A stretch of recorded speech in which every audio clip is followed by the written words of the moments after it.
என்னுடைய நண்பர்கள், அன்பர்கள், உறவினர்கள், என்னுடைய ஃபாலோயர்ஸ் அனைவருக்கும் என்னுடைய இனிய வணக்கங்களை தெரிவித்துக் கொள்கின்றேன். இந்த பதிவில் நாம் எதை பார்க்கப் போகின்றோம் என்றால், ஒரு கணவன் மனைவி உறவு எப்படி இருக்க வேண்டும், திருமணத்தில் ஆரம்பித்த அந்த உறவு எவ்வாறு முறியாமல் இருக்க வேண்டும், கடைசி வரை ஒரு கணவன் மனைவி எப்படி அன்பாக ஒருவருக்கொருவர் விட்டு கொடுத்து வாழ வேண்டும் என்பதை பற்றியதுதான் இந்த பதிவாகும். திருமணம் என்பது சரியான துணையை தேடி பிடிப்பது மட்டுமல்ல. திருமணம் என்பது சரியான துணையை தேடி பிடிப்பது மட்டுமல்ல. கடைசி வரை ஒரு கணவன் மனைவிக்கும், அந்த ஒரு மனைவி கணவனுக்கும் சரியான துணையாக இருப்பதில்தான் ஒரு திருமணத்தினுடைய வெற்றி என்பது இருக்கின்றது. சிறந்த துணை என்பது உணவளிப்பதோ, உடையணிப்பதோ, உடன் இருப்பதோ மட்டும் கிடையாது. அதாவது ஒரு சிறந்த துணை என்பது ஒரு மனைவிக்கு ஒரு கணவன் சிறந்த உடையளிப்பது, சிறந்த உணவளிப்பது, கூடவே இருப்பது, அது மட்டும் சிறந்த துணை என்று கொள்ள முடியாது. அதாவது ஒரு நல்ல கணவர் என்பவர் ஒரு மனைவியின் எண்ணங்களுக்கும் அவளின் உணர்வுகளுக்கும் மதிப்பளிக்க வேண்டும். அதுவே மிகவும் முக்கியமான ஒன்று. இல்வாழ்க்கையில், இரண்டு மனம் ஈடுபட்ட இல்வாழ்க்கையில் ஒரு மனைவியின் உணர்வுகளுக்கும் எண்ணங்களுக்கும் ஒரு கணவன் மதிப்பளிக்க வேண்டும். ஒரு மனைவி ஒரு கணவனிடம் தன்னுடைய எல்லா உறவையும் விட்டு புகுந்த குடும்பத்திற்கு வருகின்றாள். அத்தனை வருடங்கள், ஒரு 24, 25, 26, 27, 28 வருடங்கள், எத்தனை வருடங்கள் திருமணமாகிறதோ அத்தனை வருடங்கள் வரை தன்னை பாதுகாத்த, தன்னை பெற்று வளர்த்த அம்மா அப்பாவை விட்டுவிட்டு, தான் சந்தோஷமாக வாழ்ந்த வீட்டை விட்டுவிட்டு, தன்னுடைய உடன் பிறந்த சகோதர சகோதரிகளை விட்டுவிட்டு, தன்னுடைய நண்பர்களை விட்டுவிட்டு, அனைவரையும் துறந்துவிட்டு, அனைவரையும் விட்டுவிட்டு, தன்னுடைய கணவனையும் தனக்கு எல்லாம் என்று நம்பித்தான் ஒரு பெண் ஒரு புகுந்த வீட்டிற்குள் அவளுடைய வலது காலை எடுத்து அடியெடுத்து வைக்கின்றாள். அந்த வீடு அவளுக்கு புதியது. அந்த வீட்டில் உள்ள மாமனார், மாமியார், கொழுந்தனார், நாத்தனார் என்று எல்லோரும் புதிதாகத்தான் பழக வேண்டும். இவர்கள் அனைவரிடமும் ஒரு பெண்ணிற்கு, ஒரு புகுந்த வீட்டிற்கு நுழையும் ஒரு மணப்பெண்ணிற்கு தன்னுடைய மாமனார், மாமியார், தன்னுடைய நாத்தனார், கொழுந்தனார் என்று அனைவரிடமும் ஒரு நல்ல பிடிப்பும் நல்ல பாசமும் அன்பும் வருவதற்கு அவளுடைய கணவன் உறுதுணையாக இருக்க வேண்டும். திருமணம் என்பது ஒரு கணவனுக்கு உறவல்ல. மனைவி என்பவள் தன்னுடைய உயிரின் பாதி என்று ஒரு கணவன் நினைக்க வேண்டும். அப்பொழுதுதான் ஒரு கணவனின் முழு ஒத்துழைப்பு இல்லாமல் எந்த ஒரு பெண்ணும் ஒரு நல்ல மனைவியாக, ஒரு மாமியாருக்கு நல்ல மருமகளாக, ஒரு மாமனாருக்கு நல்ல மருமகளாக, ஒரு கொழுந்தனுக்கு நல்ல அண்ணியாக, ஒரு நாத்தனாருக்கு நல்ல அண்ணியாக கணவனின் துணை இல்லாமல் நல்ல பெயர் எடுக்கவே முடியாது. கணவன் அந்த வீட்டில் அவளுக்கு முழு சுதந்திரம் கொடுக்க வேண்டும். அவளுடைய உணர்வுகளுக்கும் அவளுடைய எண்ணங்களுக்கும் மதிப்பளிக்க வேண்டும். அப்பொழுதுதான் அந்த மனைவிக்கு ஒரு திருப்திகரமான ஒரு வாழ்க்கை கிடைக்கும். அன்பின் எதிர்பார்ப்புகள், ஒரு மனைவிக்கு கணவனிடம் கொண்டுள்ள அன்பின் எதிர்பார்ப்புகள் பணமோ பொருளோ அல்ல. ஒரு மனைவி தன் கணவனிடமிருந்து பணத்தையும் பொருளையும் மட்டும் எதிர்பார்ப்பதில்லை. சொல்லப்போனால் அந்த எதிர்பார்ப்பே இல்லை. அதை தவிர அதிகமாக ஒரு மனைவி கணவனிடம் எதிர்பார்ப்பது பாசத்துடன் ஒரு பார்வை, அக்கறையுடன் ஒரு வார்த்தை. நீ சாப்பிட்டாயா? அவன் டியூட்டி முடித்துவிட்டு வந்தால் மனைவி ஹவுஸ் ஒய்ஃபாக இருக்கும் பட்சத்தில் நீ சாப்பிட்டாயா என்று கேட்க வேண்டும். நீ ரெஸ்ட் எடுத்தாயா? வீட்டு வேலைகள் அனைத்தையும் அவள் பார்த்து கொள்ளும் பட்சத்தில் இந்த ஒரு அன்பான கனிவான வார்த்தைகள் ஒரு மனைவியின் மிக உண்மையான ஒரு எதிர்பார்ப்பாக இருக்கும். அவன் கணவனிடமிருந்து அதை கண்டிப்பாக எதிர்பார்க்கின்றாள். எனவே ஒரு மனைவி எதிர்பார்ப்பது பணம் அல்ல, பொருள் அல்ல, ஒரு கணவனின் அன்பான பார்வை, ஒரு கணவனின் பாசமான வார்த்தைகள். இதை மனதில் வைத்து கொள்ளுங்கள் கணவன்மார்களே. புரிந்து கொண்டால் கோபம் கூட அர்த்தமுள்ளதாய் தெரியும். புரியவில்லை என்றால் அன்பு கூட அர்த்தமற்றதாய் தெரியும். அதாவது ஒருவருக்கொருவர் புரிதல் என்பது மிகவும் முக்கியமான ஒன்று. ஒரு நல்ல இல்வாழ்க்கைக்கு மிகவும் முக்கியமான ஒன்று ஒருவரை ஒருவர் புரிந்து கொள்ளுதல்.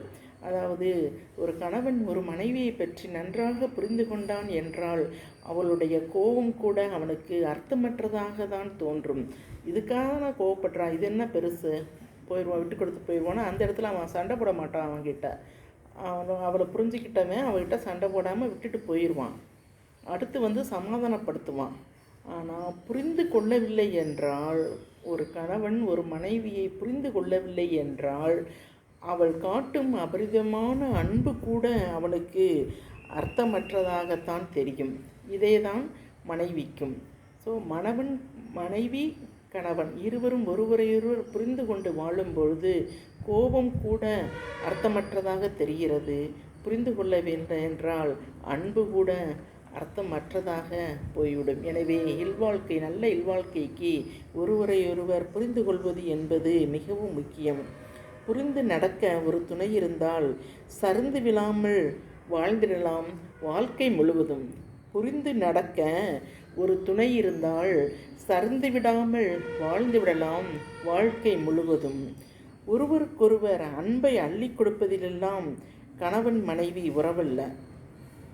அதாவது ஒருவருக்கொருவர் அன்பை அள்ளி கொடுப்பது மட்டுமே கணவன் மனைவி உறவல்ல. தவறென தெரிந்தாலும் மனதோடு மன்னித்து விட்டு கொடுப்பதும் தான் ஆயுள் மொத்தமும் அடங்கும். அதாவது ஒருவருக்கொருவர் விட்டு கொடுத்து, தவறு செய்திருந்த போதிலும் அதை விட்டு கொடுத்து அதை மறந்து மன்னிப்பது தான் ஒரு சிறந்த வெற்றிகரமான இல்வாழ்க்கைக்கு அடையாளமாக இருக்கும், உறுதுணையாக இருக்கும். உன்னை நம்பி வந்த பெண்ணை எந்த இடத்திலும் யாருக்காகவும் எதற்காகவும் விட்டு கொடுக்காதே. உன்னை நம்பி வந்த பெண்ணை, உன்னை நம்பி வந்த உன்னுடைய மனைவியை எதற்காகவும் யாருக்காகவும் எப்பொழுதும் எதற்காகவும் யாருக்காகவும் எந்த இடத்திலும் விட்டு கொடுக்காதே. ஏனென்றால் உன்னுடைய மனைவி உன்னுடைய உறவல்ல, உன்னுடைய உயிரில் பாதி அவள். தள்ளாடும் வயதிலும் தாங்கி பிடிக்க உறவிருந்தால் வயதானாலும் நீ என்றும் வாலிபனே. நோய் நொடியின்றி நீண்ட காலம் வாழ பணம் பதவி தேவையில்லை. ஒரு கணவனுக்கு அவன் நோய் நொடியின்றி நீண்ட காலம் வாழ ஒரு நல்ல மனைவி இருந்தாலே போதும். பணம் பதவி தேவையில்லை. வாழ்க்கை முழுவதும் நல்ல ஒரு துணை இருந்தாலே போதும். அவன் நோய் நொடியின்றி நீண்ட காலம் நன்றாக வாழ்வான். ஒரு கணவன் எப்படி சொல்ல வேண்டும்? ஒரு கணவன் ஒரு மனைவியிடம் என்ன சொல்ல வேண்டும்? அடியே, உன்னுடைய சிரிப்புத்தான் என்னுடைய மகிழ்ச்சி. அன்பே, உன்னுடைய சிரிப்புத்தான் என்னுடைய மகிழ்ச்சி. டார்லிங், பேபி, உன்னுடைய சிரிப்புத்தான் என்னுடைய மகிழ்ச்சி. என்னுடைய மகிழ்ச்சி உன்னுடைய மகிழ்ச்சி தான். உன்னுடைய மகிழ்ச்சியே என்னுடைய வாழ்க்கை. புரிந்ததா? இது ஒரு கவிதை. உன்னுடைய அன்பே, உன்னுடைய சிரிப்பு தான் என்னுடைய மகிழ்ச்சி. உன்னுடைய மகிழ்ச்சி தான் என்னுடைய வாழ்க்கை. காலம் முடியலாம், நம் காதல் முடியுமா? காலம் முடியலாம், நம் காதல் முடியுமா? உன்னை பார்க்க பார்க்க காதல் கூடுதே. அதாவது திருமணமான புதிதில் சொல்வார்கள், ஆசை 60 நாள், மோகம் 30 நாள் என்று. அப்படியல்ல. ஆசை 60 நாளும் மோகம் 30 நாளும் அல்லவே அல்ல. 50லும் ஆசை வரும், ஆசையுடன் பாசம் வரும், இதில் அந்தரங்கம் கிடையாதம்மா. நாள் செல்ல சுகம்தானம்மா என்று ஒரு சினிமா பாடல் உள்ளது. அதாவது ஆசை 60 நாள், மோகம் 30 நாள் என்பது தவறு. அதாவது உன்னை பார்க்கத்தான் காதலேவும் கூடுகிறது. மனைவியும் கணவனும், மனைவிக்கு தன் கணவனும், கணவனுக்கு தன் மனைவியும் தான் முதல் குழந்தைகள்.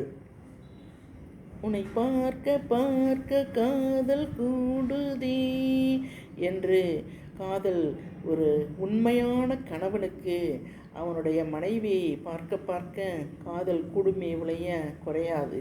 அதை போல ஒரு நல்ல மனைவிக்கு தன் கணவனை பார்க்க காதல் வருமே ஒழிய காதல் குறையாது.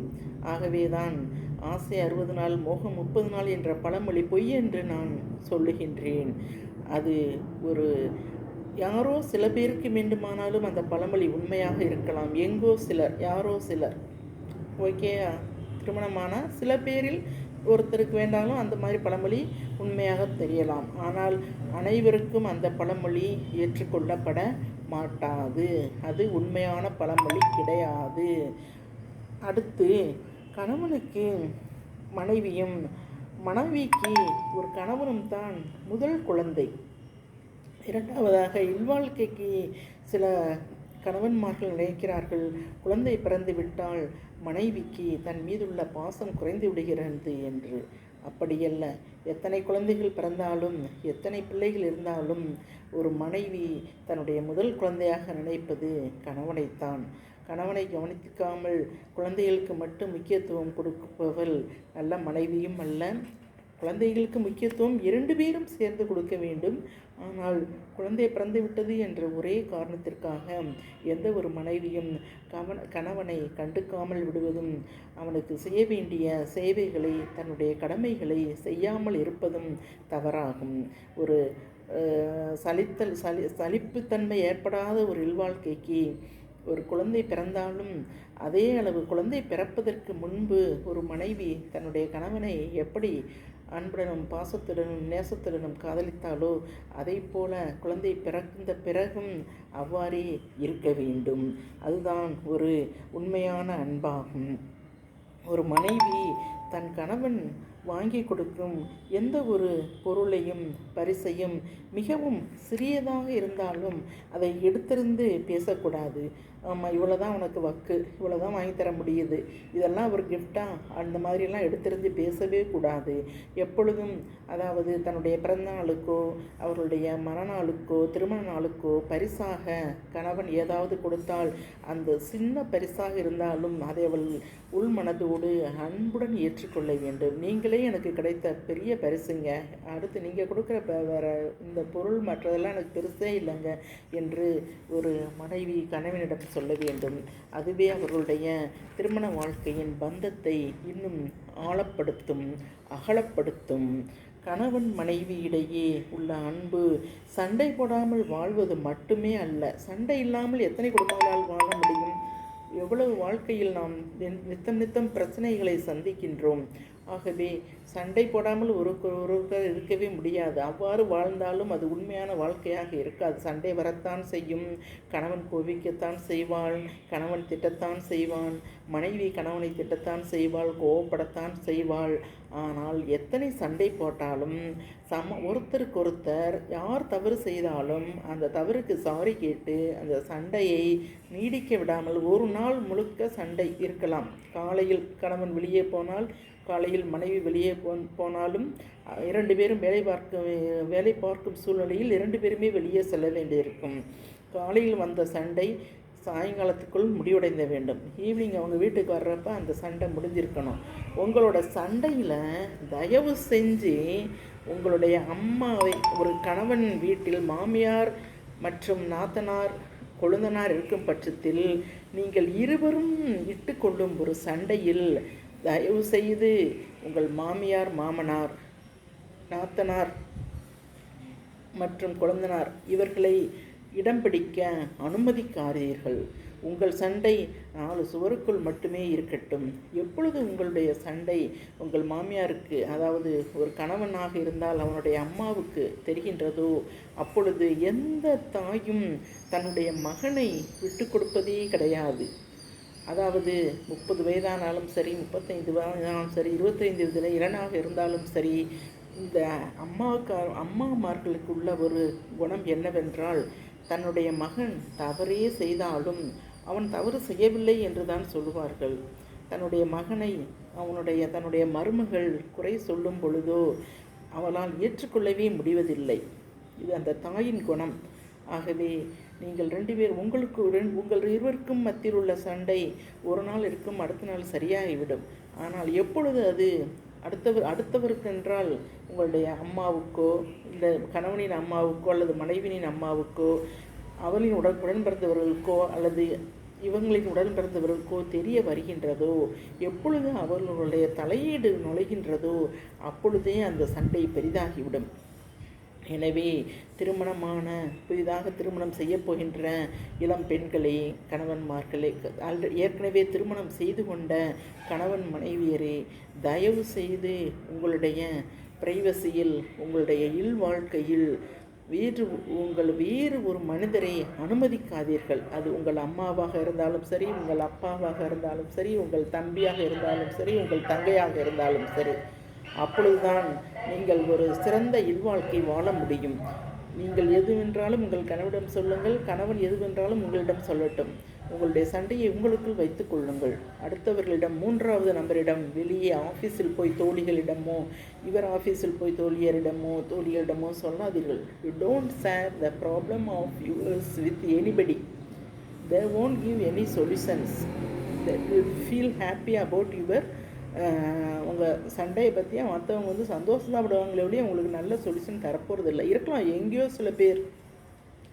சில நல்ல மாமியார்கள் இருக்காங்க, சில நல்ல தோழர்கள் இருக்காங்க. பட்டு நிறைய பேர் அப்படி கிடையாது. ஸோ உங்களுக்குள்ளே 2 பேருக்குள்ளே எந்த பிரச்சனை வந்தாலும் நீங்கள் 2 பேரும் அதை சரிப்படுத்தி சமாதானப்படுத்தி கொண்டு போனால் தான் அந்த வாழ்க்கை ரொம்ப நாள் நல்ல ஒரு குடும்ப வாழ்க்கையாக நீடிக்கும். ஒரு கணவனின் வெற்றி என்பது மனைவியின் மகிழ்ச்சியில்தான் உள்ளது. ஒரு மனைவி என்ன சொல்ல நினைக்கின்றாள் என்றால், அன்புள்ள கணவரே, என் வாழ்க்கையின் ஒவ்வொரு நாளும் சரியானது. அன்புள்ள கணவரே, என் வாழ்க்கையின் ஒவ்வொரு நாளும் சரியானது. அது உன்னை நேசிப்பதில் தொடங்கி உன்னை நேசிப்பதிலேயே முடிவடைகிறது. அதனால்தான் நான் சொல்கின்றேன், என்னுடைய வாழ்க்கையின் ஒவ்வொரு நாளும் சரியானது என்று. ஆகவே இந்த பதிவு திருமணமான ஒரு தம்பதியர்களுக்காகவும், திருமணமாகி இல்வாழ்க்கை நடத்தி கொண்டிருக்கும் ஒரு தம்பதியர்களுக்காகவும் நான் போட்ட ஒரு பதிவு. ஏனென்றால் நிறைய பேருடைய திருமண வாழ்க்கை ஒருவருக்கொருவர் புரிந்து கொள்ளாமல், ஒருவருக்கொருவர் விட்டு கொடுக்காமல், தங்களுக்கு 2 பேருக்கும் மத்தியில் அந்யோன்யமாக இருக்கும் அவங்களுக்கு வாழ்க்கையில் நடக்கும் சிறு சிறு பிரச்சனைகளை, சிறு ஒரு நிகழ்வுகளை அடுத்தவர்களிடம் சொல்வதன் மூலமும், மாமியார் தலையீடு, கணவனின் அம்மாவோட தலையீடு, மனைவியின் அம்மாவுடைய தலையீடு, இந்த மாதிரி உறவுகளின் தலையீட்டாலும், சில நண்பர்களின் தலையீட்டாலும் இவர்கள் நன்றாகவே வாழவே கூடாது, இவங்களை பிரித்துவிட வேண்டும் என்று சில பொறாமைப்படுத்த அலைபவர்களின் தலையீட்டாலும் அவர்களுடைய இல்வாழ்க்கையில் பிளவு ஏற்பட்டு அது டைவர்ஸ் என்று கோர்ட்டுக்கு வரை வந்து நிற்கிறது. தயவு செய்து கோர்ட்டுக்கு போகாதீர்கள். கோர்ட்டில் உங்களுடைய திருமண வாழ்க்கையை ஒரு நீதிபதி முடிவு செய்யவே முடியாது. உங்கள் வாழ்க்கையை நீங்கள் தான் முடிவு செய்ய வேண்டும். கோர்ட்டை அணுகி அதன் மூலம் சில பேர் வேணும்னே மிரட்டுறதுக்காக கூட கோர்ட்டில் போடுறாங்க, பொண்டாட்டி டவுரிக்காக கோர்ட்டில் போடுறாங்க. அந்த மாதிரிலாம் தயவுசெய்து எந்த ஒரு ஆணும் ஒரு பெண்ணின் மனதை கோர்ட் வரைக்கும் இழுத்து சங்கடப்படுத்தாதீர்கள். உங்கள் வீட்டுக்கு வந்த மகாலட்சுமியை மகாலட்சுமியாக ஏற்றுக்கொள்ளுங்கள். அவளை கோர்ட் வாசல்படி மிடிக்க விடாதீர்கள். ஆண்களே, இதுவே உங்களுடைய வாழ்க்கையின் வெற்றியாகும். கோர்ட் வாசல் ஏற உங்கள் மனைவி ஏற ஒரு பொழுதும் சம்மதிக்காதீர்கள். அவளுடன் ஒற்றுமையாக ஒத்து வாழுங்கள். என்னுடைய நன்றி, வணக்கம்.